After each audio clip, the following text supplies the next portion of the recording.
Bonjour à tous et bienvenue sur Olympfit, c'est à nouveau Alex comme d'habitude. Aujourd'hui nous allons parler de la récupération.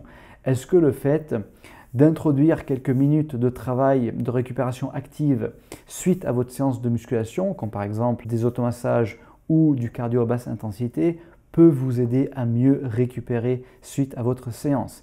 C'est un sujet qui est très intéressant et il y a notamment une nouvelle étude qui est sortie il n'y a pas très longtemps et qui nous éclaire un peu plus sur ce sujet. Le but de cette étude était de comparer les effets d'une récupération active, donc soit de l'automassage pendant 20 minutes, soit du biking à basse intensité pendant 20 minutes, versus une récupération passive, donc être assis et ne rien faire pendant 20 minutes, suite à une séance de musculation. Les sujets qui ont participé à cette étude étaient 37 hommes âgés de 18 à 30 ans et ils avaient tous déjà l'habitude de pratiquer la musculation. Après une séance de musculation pour le bas du corps, les participants ont suivi un protocole d'étude en crossover et ont effectué soit 20 minutes de biking à basse intensité, donc c'est le groupe AR pour Active Recovery, soit 20 minutes d'automassage, donc c'est le groupe FRR pour Foam Rolling Recovery, soit une récupération passive. Donc pendant 20 minutes, les sujets étaient assis et ne faisaient rien. C'est le groupe c'est le groupe PR, Passive Recovery.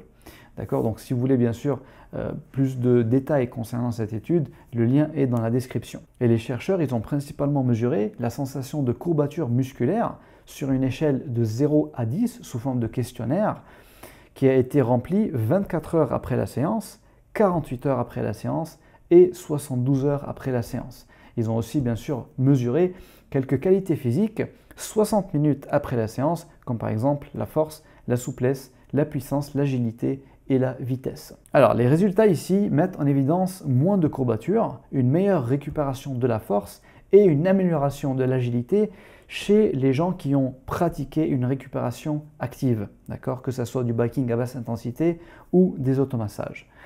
Par contre, pour les autres qualités physiques, il n'y avait pas de différence significative entre les différents groupes. Je pense que l'effet en général de la récupération active reste quand même dans l'ensemble assez limité. D'accord? Notons par exemple l'effet sur les courbatures. Dans l'abstract, ceci est exprimé en pourcentage. Donc si vous lisez bien, vous allez trouver 59,7% d'amélioration à 72 heures après la séance pour le groupe qui a effectué des automassages. Donc à première vue, 59,7% c'est beaucoup.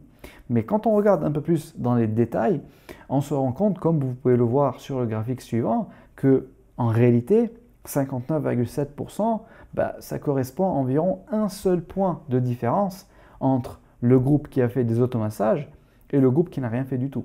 D'accord? 72 heures post-entraînement. Et c'est exactement la même chose pour l'amélioration de la force et de l'agilité.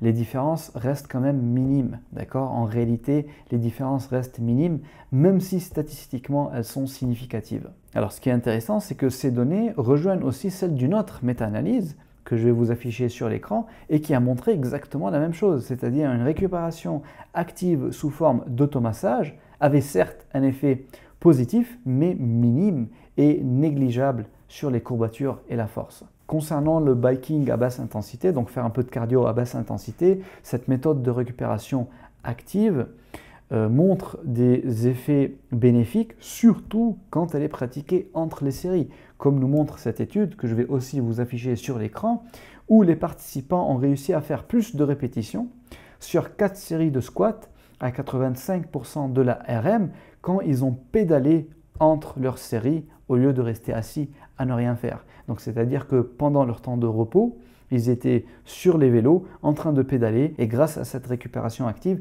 ils ont réussi à faire plus de répétitions sur leur série comparé au groupe qui était juste assis pendant le temps de repos et qui n'a rien fait du tout. Alors dans ce cas de figure spécifique, la récupération active a permis d'augmenter et d'améliorer la performance, mais ceci est principalement dû au fait de l'augmentation du flux sanguin. D'accord? Donc le fait de pédaler entre les séries, ça va améliorer et augmenter le flux sanguin au niveau des cuisses, ce qui va aider les cellules musculaires à se débarrasser de leurs déchets métaboliques et aussi à diminuer l'augmentation de l'acidité locale. D'accord? Et on sait très bien que si l'acidité augmente plus lentement, donc si on freine l'augmentation de l'acidité, ben, automatiquement, on repousse la fatigue. C'est le mécanisme d'action principal qui est ici mis en œuvre, d'accord? Et ceci n'a rien à voir avec celui, par exemple, qui peut nous aider pour mieux récupérer d'un point de vue physiologique au niveau des lésions microscopiques cellulaires après une séance de musculation. Donc ce sont deux types de récupération qui sont complètement différentes, d'accord? On ne va pas mélanger les choses. Nous, ce qui nous intéresse ici, c'est vraiment est-ce que la récupération active peut nous aider à justement améliorer le processus ou accélérer le processus de réparation de dommages cellulaires induites par l'entraînement en musculation. Bon, alors maintenant, qu'est-ce qu'on fait avec ces données? Premièrement, si vous décidez de mettre en place des séances de récupération active suite à votre séance de musculation, il faut que ceci, bien sûr, reste pratique. Je m'explique. Dans cette étude, on a vu que les séances de récupération active, que ce soit de l'automassage ou du biking, bah, ça dure environ 20 minutes. C'est-à-dire que suite à votre séance de musculation, vous restez en plus à la salle 20 minutes pour faire vos séances de récupération active. Pour au final gagner quoi? Un tout petit peu moins de sensation de courbature et presque aucune amélioration notable sur la performance. Alors bon, bien sûr, ici, dans cette étude, les performances ont été testées 1 heure après la séance. Généralement, 1 heure après la séance, vous êtes plutôt chez vous devant un bon repas bien chaud. Donc, je me demande quel est vraiment le réel intérêt de ces séances de récupération active et est-ce que ça vaut réellement la peine d'investir 20 minutes de votre temps en plus à la salle pour aussi peu de résultats. Donc personnellement, je vois quand même plutôt peu d'intérêt à ce type de protocole. Ça peut être intéressant dans des situations bien spécifiques où on a un enchaînement de plusieurs épreuves, soit sur une journée, soit sur plusieurs jours d'affilée. Mais dans le cadre général, de la forme la plus répandue de la pratique de la musculation, telle qu'on la pratique tous, je ne vois pas vraiment un réel intérêt à prendre du temps pour faire de la récupération active à la salle pour au final peu de résultats et qui ne soit pas vraiment supérieur au fait de juste pouvoir rentrer chez soi et prendre le temps de se poser et de se reposer. Donc au final, on revient à la base, d'accord? C'est une bonne hygiène de vie propice et favorable au développement des qualités physiques avec un équilibre entre les 3 piliers fondamentaux de la performance que vous connaissez tous, qui sont bien sûr l'entraînement, l'alimentation et la récupération. Donc si ces 3 piliers sont bien adaptés à l'individu, j'ai envie de dire que 99% du travail est déjà fait, d'accord? Le reste, c'est du bonus, c'est juste la cerise sur le gâteau et ce n'est pas du tout essentiel. Ce qui m'amène à mon deuxième point, la sensation de courbature. Alors dans cette étude, les courbatures étaient présentes jusqu'à 72 heures après la séance. Bon, ça c'est un scénario qui est quand même très spécifique, qui est propre au protocole d'étude, aux habitudes des participants et à leur expérience en musculation. Si vous voulez, le protocole d'étude en soi, c'était de faire 4 séries de 10 répétitions sur 3 mouvements pour le bas du corps, donc le squat, la presse à cuisse et les leg extensions, avec une charge équivalente à 80% du 10 RM. Donc on était environ à un RPE 8. Bon, ça fait déjà une bonne séance pour les quadriceps. Et certainement que si vous n'êtes pas habitué à ce type de séance, comme c'est le cas je pense pour la majorité des gens, ben vous allez avoir des courbatures, d'accord? Parce que c'est un nouveau stimuli. Ceci dit, dans votre séance habituelle et dans votre pratique habituelle de la musculation, si vous avez souvent des grosses courbatures douloureuses et vraiment gênantes, bah, c'est-à-dire qu'il y a quand même un problème, d'accord? C'est-à-dire qu'il y a quelque chose qui ne va pas dans votre programmation. Habituellement, vous n'êtes pas censé avoir des courbatures qui durent pendant 3 jours suite à votre séance. Donc, au lieu d'essayer comme première approche pour pallier à ces courbatures, des méthodes de récupération active ou d'autres méthodes, je ne sais pas moi, des compléments alimentaires ou autres, il vaut mieux bien sûr revoir votre programme d'entraînement avec les paramètres et les variables de l'entraînement. D'accord, le volume, l'intensité, le nombre de séries, la proximité à l'échec, le nombre de séances par semaine, etc.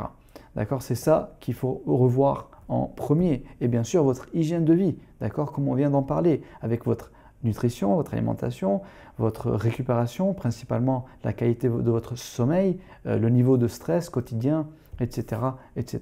Donc finalement, pour finir cette vidéo, j'ai envie de dire que la récupération active, donc ça fait maintenant pas mal d'études sur ce sujet, Les effets sont là, on ne peut pas les nier. Il y a des effets positifs, mais ils sont quand même minimes, d'accord? Ils sont minimes et il faut bien sûr les pondérer par rapport au temps qu'on y consacre. Les relativiser aussi par rapport à nos sensations. Est-ce que ça nous fait réellement du bien? Est-ce que ce bien est purement physiologique ou est-ce qu'il y a une composante psychologique qui est tout aussi importante, bien sûr, et qu'il faut prendre en considération. Au final, bien sûr, l'approche est à individualiser. Encore une fois, c'est le mot-clé. Est-ce que ça vous fait réellement du bien? Est-ce que vous ressentez les bienfaits d'une récupération active si vous les avez essayés?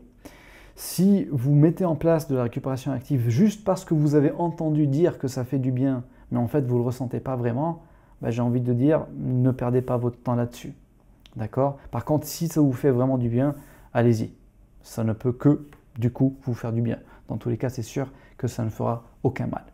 J'espère qu'à travers cette petite vidéo, j'ai pu vous donner quelques billes en plus pour que vous puissiez mieux gérer vos entraînements et être plus intelligent vis-à-vis de l'approche de la récupération active. Je vous demande bien sûr d'aimer et de partager cette vidéo pour m'aider à faire connaître mon travail. N'oubliez pas que c'est principalement grâce à vous que cette chaîne continue à vivre. Merci d'avoir regardé cette vidéo jusqu'à la fin. Pour ceux d'entre vous qui aimeraient valoriser mon travail, vous pouvez très facilement le faire en cliquant sur les 3 petits points en bas à droite de cette vidéo. Ensuite, vous cliquez sur merci et vous aurez accès à différentes valeurs avec lesquelles vous pouvez témoigner de votre soutien pour le développement de cette chaîne. Merci encore à vous tous et à très bientôt dans une très prochaine vidéo.